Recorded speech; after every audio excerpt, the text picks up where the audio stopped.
Republicans got what could be the worst news in a Senate race this cycle, as Donald Trump officially endorses Ken Paxton to be the Republican nominee for the Texas Senate race coming up in November of this year.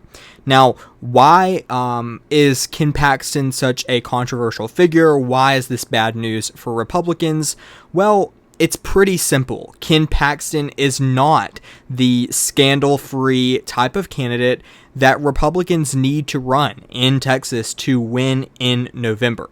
And honestly, all the polls even predict that Ken Paxton is worse off than John Cornyn to win in this race. But nonetheless, Donald Trump has decided to back him for the Senate seat in Texas coming up at the end of this year, and ultimately filling that seat in January of next year. Now, what does this mean not only for the state of the primary race, but for the state of the general election race? Well, for the primary race, it's pretty simple.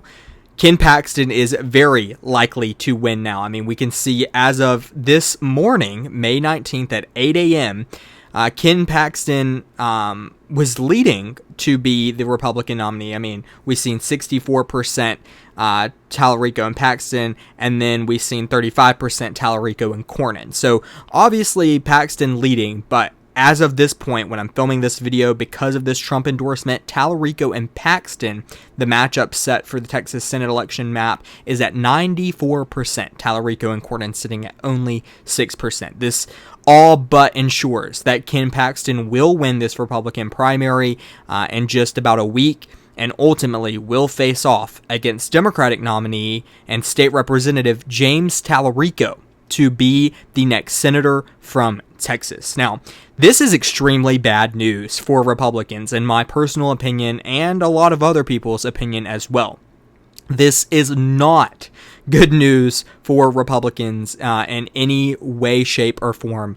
Any way you can put it, you have to look at it and say, goodness, this is probably bad news for Republicans. But the only thing that I can say is that that Democrats have not been able to win a statewide seat in Texas in a number of years. So they do have that on their side. You know, Tallarico has an uphill battle to flip this seat blue.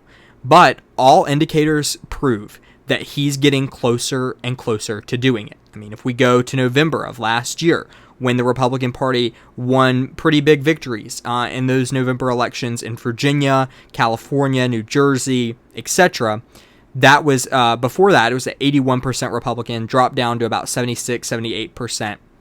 And it's slowly been dropping, but gradually up, gradually down, as the year went on, and then into January, February, so on and so forth. But today marks the closest this race has ever been. And why? Because Ken Paxton is, again, very likely to be this Republican nominee and face off against James Tallarico in the November election. So if we go back to 8 o'clock this morning, this race was sitting at 55% Republican, 47% Democrat. It's cut to 52% Republican, 49% Democrat, all within the last couple of hours since this endorsement has officially taken place. Now, does this have a real meaning? Well, yeah, in a lot of ways it does. These people are betting real money on who they believe might have a chance to win, and Republicans are sitting at their lowest number yet to winning this race. So, with that said, let's take a look at some polling to indicate where this race may also be standing.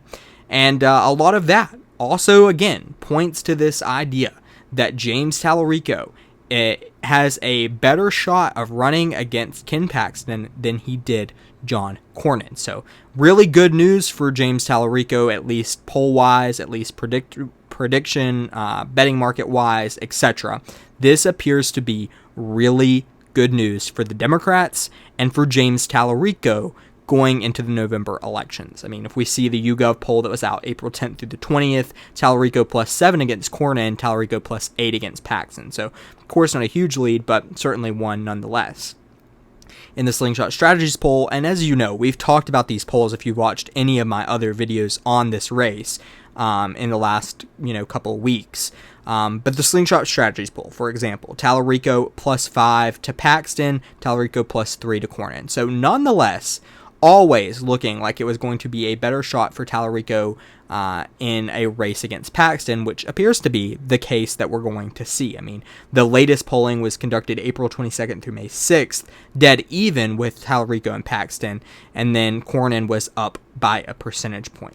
So, with all of that noted, this is going to shape out to be the one of the most competitive races in this cycle. I'm actually going to refresh the vote on the Vote Hub website and take a look at this Senate race real fast. I hadn't previously done this, but so if we look at this currently, in the Texas Senate race, Republicans have a 58.2% chance of winning this race according to their metrics and data. But if you've watched my most recent Senate prediction just a couple of days ago, you know that I already had this seat in a tilt Democratic seat.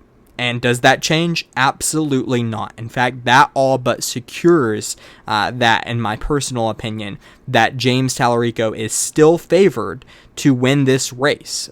Ken Paxton, a bad candidate, and ultimately probably more favored today than he was when I filmed that video just a couple of days ago.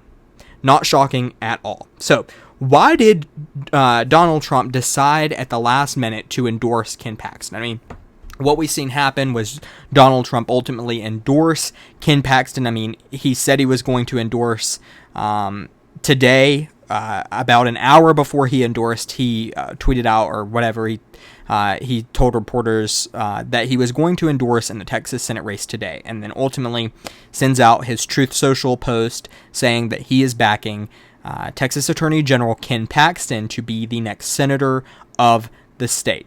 So why did he do this?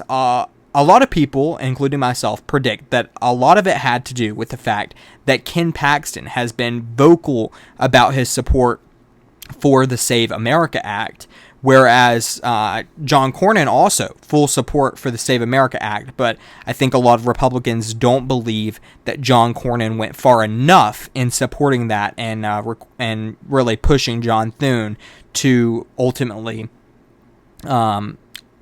put the Save America Act on the floor and, get a vote on that, even though it would likely not pass because of the 60 vote threshold. In fact, I don't believe it would pass at all. Nonetheless, this is where we're at today, where Donald Trump decides to go against some of those political pundits and people in his inner circle whispering in his ear, go with Cornyn. He's ultimately denied that and said, I'm not doing that. I'm going to go with Ken Paxton, the more controversial figure, and the candidate that's going to be harder for Republicans to win with. So ultimately, that is where this race stands. I wanted to hop on here. I know I make a lot of videos on this Texas race, but I find it super fascinating, and I think that's really important. I think it's going to shape out to be maybe the closest race that we have in this election cycle. If not, then I think that it's definitely within those top 5 seats. So, with that said, thank you guys so much for watching. Let me know what you think in the comments below. Do you believe that Ken Paxton ultimately will win this race? I think a lot of us do believe that he will win this primary race. I don't know that that's very controversial, at least in my standpoint. I'd love to know what you guys think. And also, what do you think the odds are of him actually being able to defeat someone like James Tallarico? I want to know all your thoughts in the comments below. I love reading through those and seeing what you guys are thinking. Don't forget to like and subscribe on the video. And, of course, don't forget to check out the Instagram, TikTok, Twitter, etc. in the description box below. With all of that said, thank you guys again so much for watching, and I'll see you guys in the next video.